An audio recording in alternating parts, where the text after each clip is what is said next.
Welcome to the story of Everyman. Tonight, I have an interesting guest. Her name is Juli Dorsey. Welcome, Julie. Hi, glad to be here. Good. It's good to see you. Good to see you. Now, me and you, we met one time before we did this, but we came to know each other under interesting circumstances through my All Things Longview page. And so that's how we came to know each other, right? Yeah. We're not going to stick too much on that topic, but I think it is quite notable that I wouldn't say that you didn't like me, but we just didn't know each other is the best way to say it. I'm going to go with I let outside opinions form an opinion that I hadn't formed myself. And in probably my last year, I've really worked on forming my own opinions about people versus what's being said to me. Okay. Because everybody will create drama and create a narrative for them. And I would rather create my own opinions about people. So it sounds like you've done a lot of self-work in the last year, maybe. I've been trying, most definitely. It's been, I got put in a position and put back into something I never thought I would be again. And I realized in that moment, I didn't like who I was. I didn't like where I'd gotten, and I didn't like the person I'd become. I had lost sight of who I wanted to be and what I wanted to do and how I wanted to be in the world. So I took time and I reflected and I started working on things that I needed to fix. I was very much always on the I don't have red flags. I'm not the problem. And I did. Absolutely. I had red flags. I had issues. I had things that I was putting on other people and then blaming them for the problems. Mm-hmm. And that wasn't fair. And when I finally took a step back and sat in that uncomfortableness of being alone and being single and being on my own, I had to learn who I was and I had to learn to be okay with myself. And I finally am. And that's when I learned that I want to make my opinions about people. And it's not fair to have preconceived notions because everybody has a story that they put out there. So I say all the time that everyone will show you who they are. Don't make them show you twice. And that's what I live by. And I'm very good at being friends with people who may not be great people, but they've shown me who they are. And that is my expectation of them. I have friends who are late. And my expectation every time, when I invite them to something is they're going to be there an hour late because they've shown me who they are and I'm not going to expect them to be anybody else. And you've shown me that you're not that narrative that I got fed. The person and all of that was feeding it most definitely has a narrative that they push out that is very, very wrong. Well, thank you. I will say that one, I really appreciate you having ever even given me the opportunity to get to know you. Just weird circumstances. I always feel like I'm given this opportunity, and what am I going to do with it? Well, I'm glad that it could be a little helpful. I've had actually several people step forward and say, hey, the way that you've started handling yourself on social media, and you've been open and you've said the thing, and that's really inspired me to kind of do the same. As humans, we should always be growing and evolving and getting better. I may not be better than the girl 3 doors down, but I'm better than I was a week ago or a month ago. And that's all I can ask. That's a good outlook. I appreciate it. Let's start. And I jumped right into that. You did. Hey, we had to talk about the elephant in the room, honestly. Yeah. I told you when I wrote you to do this that obviously this is going to be very anticipated. On that topic, I said my piece. I put my information out there. Yeah. I put my story out there. And I think that's all you can. That's all you can do. And for a couple months, I kind of kept it up and I kind of kept it going and I kind of kept that narrative. There was a lot of hurt there. There was a lot of pain. There was a lot of, I needed to get that and, directionally put that somewhere. And when I finally kind of processed that, I made the decision that I have a story. It is not my entire story. It is a chapter in my life. It taught me the things I want, the things I don't want. I usually get the screenshot after it's been said. Right. But, he'll get referenced and someone will make a comment saying, oh, he's actually a terrible human because of X, X, and X. And then I get tagged because they're like, we want the story from her. Yeah. And I just say, hey, here's the post. I'm not rehashing it because I've had people jump in comments and say, well, if it was that bad, you went back. I did. I've had people say, oh, the first time, that happened to me, I would have left. And it's like, that didn't happen on the first date. That didn't happen the first month. That didn't happen the first week.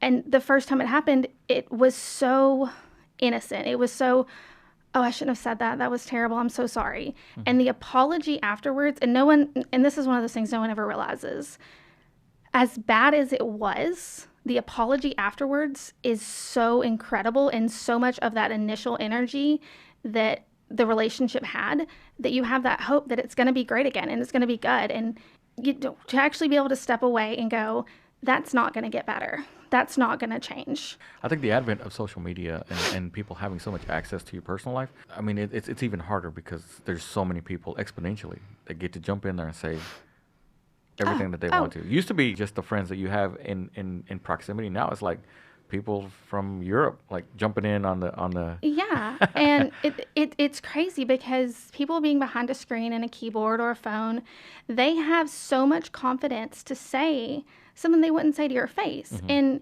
we have horrible mental health resources in this country. There is so much put on EMS, on your firefighters, on your police to deal with these people who are in mental crisis, and there's not enough training or resources to deal with it. And it's so incredibly hard. And I have one heck of a poker face. And I got asked earlier actually why I was doing this. Yeah. What was my motivation? And I was honestly like, all of the growth that I've worked on and all of the things I've worked to overcome in the last 10 months, being open and being vulnerable and putting something out there for public consumption is so unlike me. Mm-hmm. And I think I need to do it to show myself that being open and being emotional and speaking about things doesn't make me weak. My emotions are happy, okay, and mad. I'm not sad. I'm not afraid. I'm not stressed. I'm not worried. I'm mad. Yeah. And then everything else, I'm okay or I'm happy. I didn't realize that you had that much thought into like deciding to come on here. I'm glad that you did. I think, and every person that I ask, that I reach out to and ask, I feel like their story is not necessarily for the entertainment of others, but I think there's one person out there that's going to hear your story and say, I really appreciate her sharing it because I know exactly what she's going through. And that's definitely my hope too. And I hope that this gets to somebody who may be in that relationship with that partner who is abusing them in any shape, form, or fashion. And, I would hope that reaches somebody who's in that and they go, oh, it's not going to get better. Mm. And even if it looks great on Facebook, even if everyone's telling you that you have the storybook relationship, that it's not going to get better. And you're better off to leave and process and deal with that than you are to stay there. Honestly, my entire life, I feel like I've been preached, think about what people are going to think of you. Don't act that way. And I'm still very pro don't air your dirty laundry. As good as it feels in the moment to put that information out there, you're not helping anybody and you're inviting a bunch of people who don't care about you. They care about your drama. I'm healing. I'm not healed. So don't try me. I can still be a little crazy.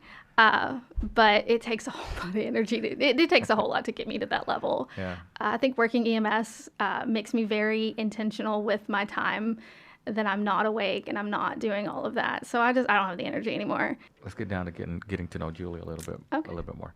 So you are how old? I am 36. I almost said 37 and I don't know why. I'm 36. I turned 36 in December. Where were you born? So I was actually born in Dallas. So your family is rooted here in East Texas? Yes. We've always lived here and we've always been in Kilgore. Describe to me in your own terms what going to school was like. I liked school. I'm such a teach me person. At 37, I am still in school. Mm-hmm.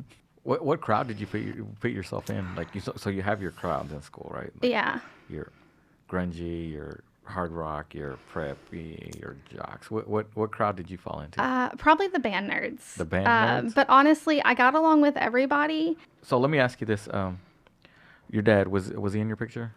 So, from your biological dad, I'm sorry. So that's an interesting question. Actually, yes, but I didn't know he was my biological dad. Okay. So he was my favorite uncle. Okay. He was married to my aunt, not blood related, of course. And my mom got pregnant at 18. Mm-hmm. and her upbringing was not traditional at all. Okay. And she had very little guidance. And so, and like I told her, I've made mistakes in my 30s. I can't blame you for something you did at 18. Yeah. Actually, it was funny. I ran into my biological dad in Walmart a couple months ago, and I'm sitting there and I'm talking to him and his wife. And I was like, growing up, he was my favorite uncle. I guess he just got promoted to dad. He got the promotion. He was such a good uncle that now he's my dad. And even after him and my aunt divorced, because they divorced when I was pretty young, he still hung out. He was still around. That's good. He was always my uncle. If I saw him in town, it was, hey, uncle. And so now when I see him, I'm like, hey, Uncle Dad. So y'all have a good relationship now? We talk on occasion. Yeah, we talk, and I talk to his wife, and, we never didn't have a good relationship. Okay. And I'm blessed in the sense of I didn't know my biological dad. I didn't think I knew my biological dad growing up. Mm-hmm. And when I found out who it was, I did know him. You're an EMT now. Mm-hmm. What was your career path, if you can share? That was it was random. So when I graduated, I had done newspaper my entire time in high school, and I loved it. I loved the creating and writing aspect. I loved the getting out there and knowing it.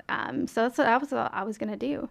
And then I went to college and I did a class, and I realized it was very much more about the ads and the ad space than it was the writing. Okay. And I was like, hard pass. And so I actually started out majoring in psychology, and I got one of my basics, and I took every psychology class that Kilgore College had to offer, because I had to do psychology just in my basics, and I fell in love with it. And then I realized I'd have to be in school for like 12 years, and that probably wasn't for me. And that's kind of when I ventured into the medical field for surgical tech, because I was like, that'll be cool, surgery and learning things and all of that. Well, I got pregnant with my daughter. And my pregnancies are high risk because my cervix is incompetent. That's a weird thing. It's incompetent. Sorry about that. I know, it's a bummer. And so I ended up, dropping my classes. Luckily, I found out I was pregnant before like that drop date, so I didn't get docked for it. And I had her, and I kind of kicked her on the idea of what I was going to go back for. And I took random classes. And in 2020, the office I worked for closed down. So I was watching the show 911, actually, and I was like, cop nurse. I want to be a cop nurse. And I started looking into it, and in the fall of 2020, I went back to school and went to EMT school. Yeah. And I did that while my parents were they had gotten in a motorcycle wreck in August of 2020. So my first few weeks of class were spent sitting in ICU at Mother Francis with my parents and going to class. And, honestly, I couldn't ask for better people to be like, hey, what does this mean? Make this make sense. Because who else do you ask besides like ICU nurses and trauma doctors and all of that? Yeah. And it's interesting. Yeah, no. And they always say, when you do your first ride out, on EMT, it's going to make you go, can I do this? And I did my first ride out, and I came home and I went, there's nothing, I was made for this. Yeah. I've never done anything more that felt right. Uh-huh. I did insurance because I felt like I was helping people. And, being on the ambulance, it's never felt more right. Mm-hmm. I feel like I'm doing what I was meant to do. And I have the ability to compartmentalize my emotions and to see something that is horribly traumatic. Actually, the first time I did CPR, I was a student still, and it was the day before Thanksgiving, and I was actually supposed to get done with clinicals, and we had caught a wreck late and went to a hospital, and it wasn't our people. It was this nice elderly couple. I'm getting them in the room, making sure they're okay, and there was a code blue, and the guy who was teaching me, who actually ends up being my partner now, he's like, hey, you need to see this. Like, have you ever seen a code blue? And I was like, no. And he's like, come watch. So, go in there, and I'm standing there, and they go to switch. And he's like, she's a student. She can help. And I was like, no, I can't. And he's like, yeah, CPR. And I was like, I don't. And he's like, you do. And I was like, I don't remember. And so I get up there, and I do CPR, get the lady back. And after that, we cleared the hospital. We went back to the station. I got in my car, and I went and met my kids for Thanksgiving dinner because they were going to their dad's later that night. And I remember sitting there at dinner, we were at Cracker Barrel, going, I was just present to someone's worst moment. There was legitimately someone who had died and came back an hour ago, and I'm sitting here now eating turkey at Cracker Barrel with my kids. Like, what? Yeah. Like, and in that moment, like, I was just like, how do I switch gears? How do I go from, doing CPR and trying to save this person to laughing with my kids, talking about school and holidays and Christmas? Like, and I remember getting home and I called my cousin and I was like, hey, this is, I did CPR at the hospital today. Like, how do we switch gears? And she's like, find your person to talk to. I know that one of the reasons that I wanted to bring you on was you have had some trauma in your life, and I really wanted to kind of look into that a little bit and see how you have been able to cope with that. And we don't need to go into the trauma itself, but we'll just call it that, right? So, how old were you the first time you went through a traumatic event? Probably the first one that really comes to mind is when my parents got divorced, and the guy that I considered my dad, I knew as my dad at that point. I was 11. I was at school. My mom picks me up. We go to Red Lobster because it's my favorite place. Sitting in the truck, and my mom's like, "Me and Dad are divorcing," and I was. You remember that conversation? Somewhat. I was such a daddy's girl. I raced dirt bikes. I rode four-wheelers. I was in the shop with my dad. I could change a spark plug as a 7-year-old. AKA you were a tomboy. Absolutely. I know how to throw knives, and wow. my dad was a welder, and so if my brothers did it, I did it. So for them to get divorced, and that was life altering. And then it went to, I didn't go see Dad like all the other kids did. After the divorce. Yes. Okay. And because he wasn't my biological dad, he didn't have any rights. That was it. Go ahead. He was very quick to make that my mother's fault. Okay. And as a kid, that didn't make sense to me, but it did. And as a parent, that makes zero sense to me. There is nobody in this world who could tell me I couldn't see my kids. Right. At all. Like, good luck telling me that. Yeah. And he pretty much stepped away. And even when I got older and I could go see him, there was always some reason he didn't show up. So how did Julie feel in this moment? What was the feeling of going through that divorce? I was devastated. I was devastated that my parents were splitting up, that they weren't going to be together. And then as it progressed, originally when they first split, I did go see him. And the whole time it would be, I miss your mama. I love your mama. Tell your mama you're sad. Tell your mama you're sad that daddy's not home. He was trying to win her back through you? Well, basically he wanted me to go home and guilt my mom and make her come back. Yeah. And I knew that my mom wasn't happy, and I saw this shift in her. So there was no part of me that could go home and be like, I'm so sad that Dad's not here. You should get back with him. And so I got heavily guilted to guilt my mom into getting back with him. And then when that didn't work, that's really when he stepped away, because he wasn't getting what he wanted. But as a teenager, going through that and dealing with that, I was mad. There was a whole lot of big mad feelings about that. About my dad just being like, nope, I'm done. Okay. Like the first. Yeah. So I refer to him as my dad. It's my first stepdad. Right. Because that's who I was raised with as my dad. That's who was always my dad. So you started carrying some anger out of that. A whole lot. Okay. I could not wrap my head around why my dad would leave me. Would it be okay to say that you were feeling abandoned by him? Absolutely. I have. There's a whole lot of abandonment issues that I've had to work through, and I've recently realized that I had, and that was trauma that I was putting on my partners and expecting them to to heal that wound, and I had to heal it within myself. In my 20s, I finally sat down and talked with him and let him have his side, and got to understand who he was, and that's really when I decided to accept him for who he was and not the romanticized, idealized picture that I had. And I made peace with it, and I was okay with it, and I wasn't mad at him anymore. So here's a yes or no question. Okay.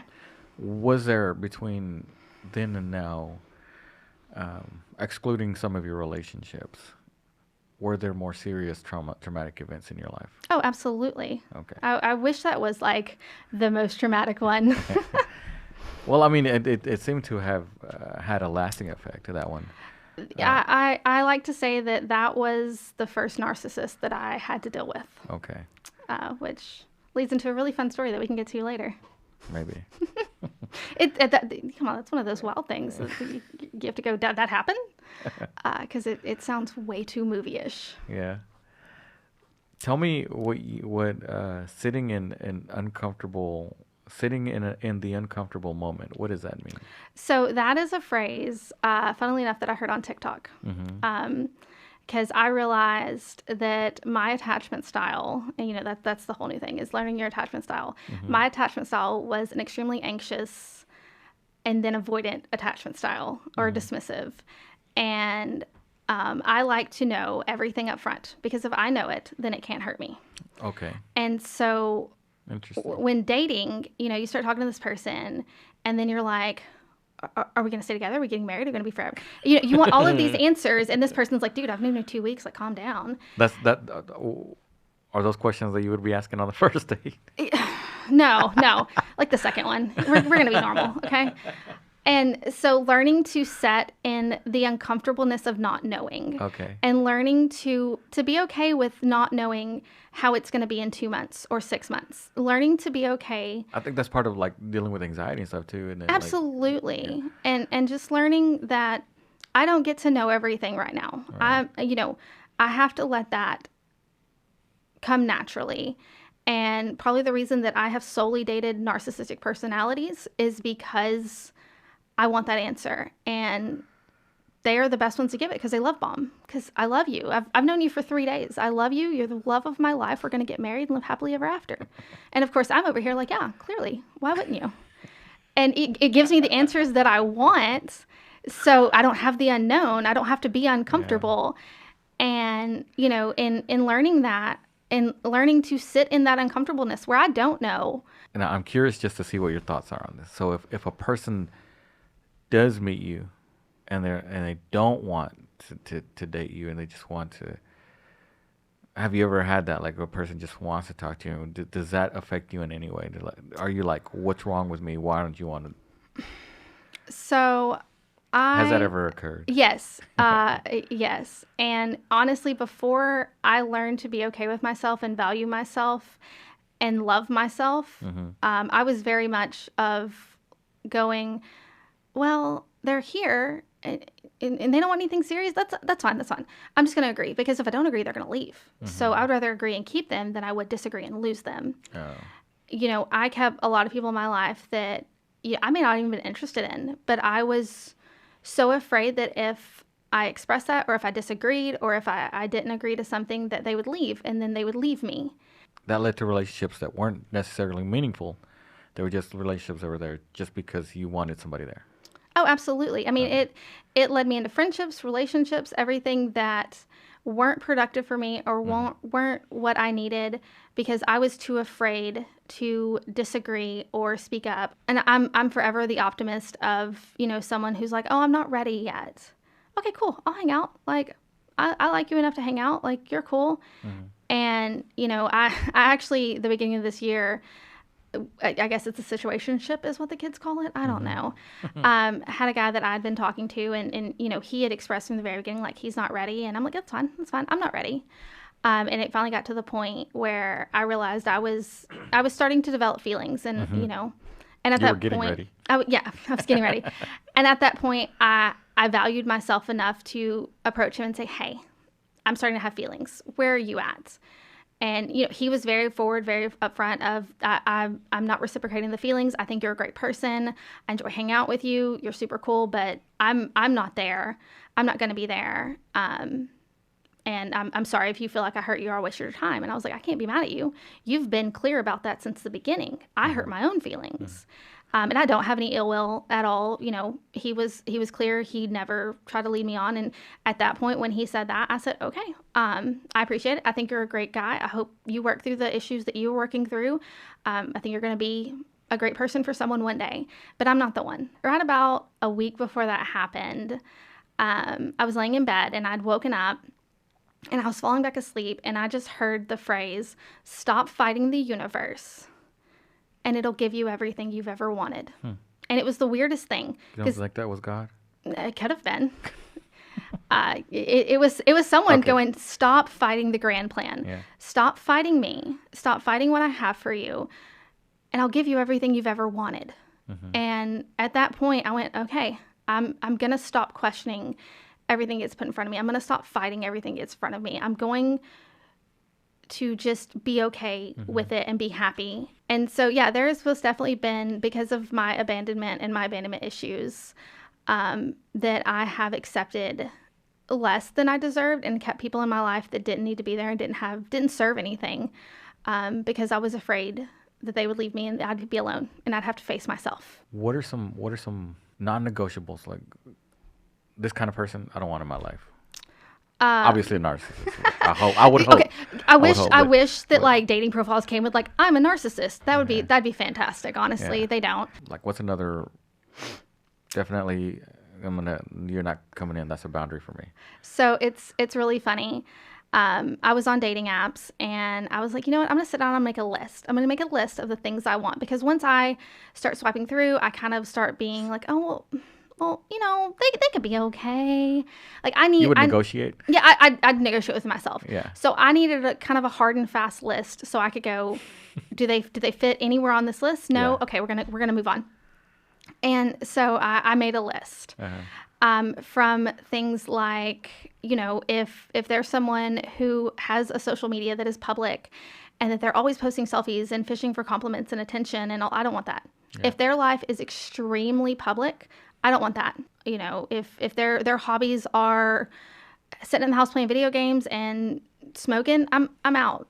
Like, I want to do more. But really, for me, I'm such a personality person, and really non-negotiable. You can't have a conversation if the only conversation we're going to have is, "Oh my gosh, you're so pretty." It gets old. I am super annoying. I'm a bro girl, all in all. I'm basically the equivalent of dating one of your guy friends. I just happen to be a girl. I don't get my eyelashes done. I don't get fake nails. I don't get Botox or lip injection. I don't do any of that. All of that is far too much for me. The fact that I have makeup on right now is literally, I haven't done that in like 6 months. I don't wear makeup. One of my friends had convinced me to download Hinge. Facebook dating was weird. Well, you knew people you knew, but like, there's a whole lot of me and my wife, or I'm Polly, and I'm like, that's fantastic for you. I had a guy jump in my DMs, and he's like, "Hey," and I was like, "Do I know you?" And he's like, "I saw your dating profile. You're single." And I was like, "Yeah, you're not." And he's like, "I'm Polly," and I was like, "Look here, Polly Pocket. It's a hard no for me. I don't play well with others, and I'm pretty territorial, so I'm gonna need you to like stage left exit. This is not gonna work out." And he's like, "Well, I was like, this is not gonna work out. Thank you." But I had Hinge. I went up to Dallas to see some friends, and it updated my location. And I came back here. It didn't change. Ended up matching with this guy, and we hit it off. Well, we get to talking about hanging out, and he's like, "Where do you live? You're not far from me." And I was like, "I am." And he's like, "Where?" You didn't know it had updated. It didn't update the location. So I'd had it open up there. But did you know that he was in Dallas when you were talking to him? I did, yes. But so I guess he didn't know. My location never updated back to being here. Okay. So at one point we were talking about hanging out, and he's like, and I was like, "Yeah, it's a drive for me." And he's like, "Plano?" Because I it updated to Plano, because I've got some friends in Plano. And he was like, "Plano's not that far from me." And I was like, "I'm not in Plano." And he's like, Where are you?" And I was like, "I'm in East Texas, like 2.5 hours." And he was like, "Your location says Plano." And I was like, "My bad." And I was like, "Look, I get it. If you don't want to do this, like." But I think it goes back to this whole thing, like the sitting in uncomfortable moments. Like, this would have never have happened. One, if you hadn't gotten the app, and two, again, back to trusting the universe and things happening. And so we hit it off. We talked for several weeks, and then I had to go up to Dallas to do some stuff for my car. And I had to get my plates. That's what it was. Yeah. And so he's like, well, let's meet for dinner. And originally we were going to meet in one of the many communities that make no sense to me. They all have names. Yeah. And I got stuck in traffic because there's all that weird construction like going through Canton. And I would end up late. And so I'm like, I'm going to be late. And he's like, okay, well, let's redirect. And since you're going to Garland, I found this restaurant in Garland. Mm-hmm. And so he just changed on a dime because my situation had changed. Mm-hmm. I got my plates. I went and met him. We had dinner at this really cool little infusion barbecue place. He was down for the ride, and he's just cool about it. He's not upset. And then, you know, we leave with a hug and a kiss on the forehead and thank you for spending time with me. The next day I got up and I ended up texting him and I'm like, hey, I'm still in town. Do you want to go get breakfast? And he was like, yeah. And so I drove up to McKinney and we went to a Waffle House and had breakfast. And then we walked around McKinney and seen everything. And it was just a really good weekend with zero expectations. Mm-hmm. That's good. To go anywhere. And on the way home, you know, we were talking and he's like, I deleted my dating apps. And he's like, I have no expectation of you to delete yours.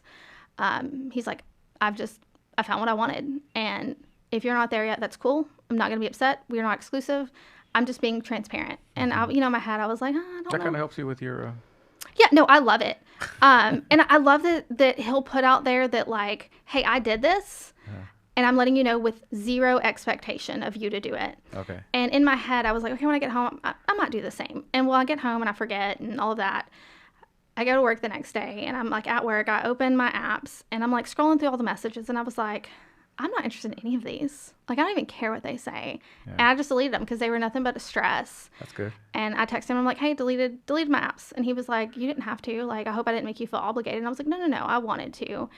And, you know, he's came down here several times now and all of that and integrated very well, you know, with my kids. He's met my parents. It's been fantastic. One of the things that dating someone long distance brings is intention. Mm-hmm. Our time together is intentional because we're both adults. We both have careers and jobs. He checks all the boxes that I've had. And it's so funny because I've never, ever made a list. Like that's like the most TV, like girl thing to do is let me make a list. Tell me about, running away. So I was 17. Uh-huh. My parents were in the oil field. They were hot shot drivers. Mm-hmm. It was my junior year. I got my license the August of my junior year. My mom had come home and gotten onto me and grounded me because I'd thrown like a Sonic work or like I worked for Outlet Pantry, like a work shirt in the dryer with her clean clothes and they all smelled like kitchen grease and. Well, I had plans to go out with my coworkers after work. Well, I had a 10 p.m. curfew, but this is before the time of Life 360 and trackers. Yeah. So I could just call and be like, I'm home. They wouldn't know any better. Yeah. Well, they happened to be home. And I was mad because I had plans. Clearly, I'm 17. I'm an adult. I can do what I want. And I was grounded on top of that because, and so I was mad I was grounded. I was mad that my parents were home. I was mad I couldn't do what I wanted. And my mom ended up staying home because I was grounded. Yeah. And I decided I was going out with my friends. And I got off work. We got off work early. We went to Applebee's. I called my stepdad because I wasn't dumb enough to call my mother.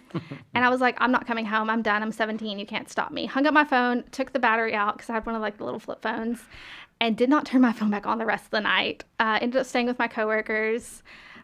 The next morning, I had some classmates end up at this house because they knew my coworkers, and they were like, "The cops are looking for you." And I was like, "Oh no!" I turned back on my phone, and I've missed calls. I have a voicemail from my cousin who's the cop at the time. She lived in like North Carolina, and she basically convinced me to go to my grandmother's house and talk to them.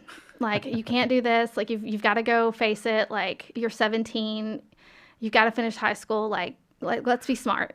And, you know, me and her have always been super close. And I essentially was like, I am tired of never being able to fail.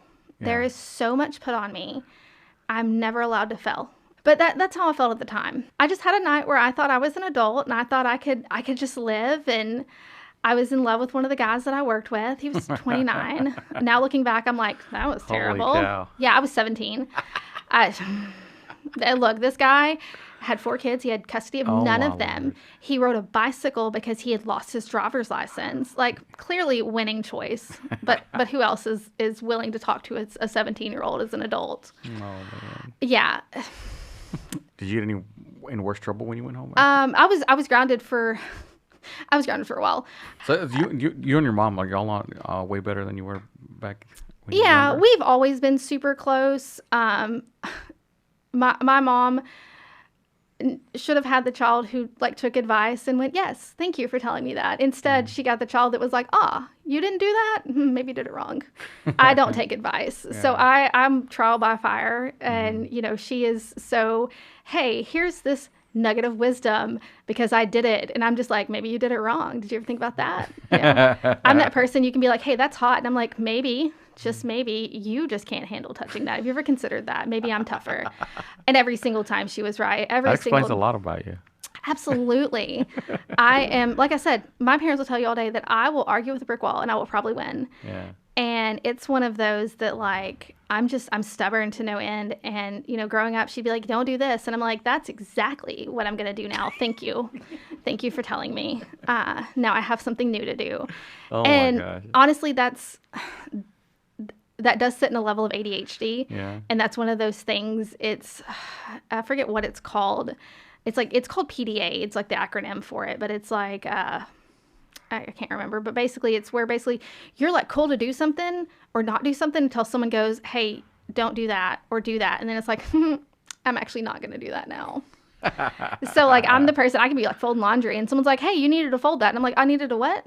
Cool. You need to fold it now. That's what it sounds like to me. I'm not going to do it. And so it's one of those, I most definitely embody that as a teenager and an adult. I have given my mom a run for her money, most definitely. And it's so funny because as a teenager, she was always like, I hope you have twin girls that are 10 times prettier than you, than 10 times worse than you. And I told her not too long ago, I said, when you hoped I had twin girls that were 10 times prettier and 10 times worse. And she's like, yeah. I said, I want you to know I had 2 kids that they are 10 times prettier than me, but they parent me 10 times harder than you did. So I want to thank you for coming on and for sharing. I know that there's certain areas that we didn't get too deep into. I do want to ask you, for people that find themselves, whether they are in an abusive relationship, what advice do you give to those people that recognize they're in that situation? If you can get out, get out. Don't be afraid to ask for help. Don't think that telling somebody that this is happening to you is going to make you seem weak. But I'm also going to say, if you're not even just abuse, just trauma, and you're sitting there in the after effects of it, you can't control anybody but yourself. With people who've experienced trauma, you're going to mess up. You're going to say the wrong thing. You're going to think the wrong thing. Don't be afraid to reach out and talk to people. Okay, so my last question to you is, if today was your last day, what advice would you give humanity? Be better. Be better. I'm sane, but I'm over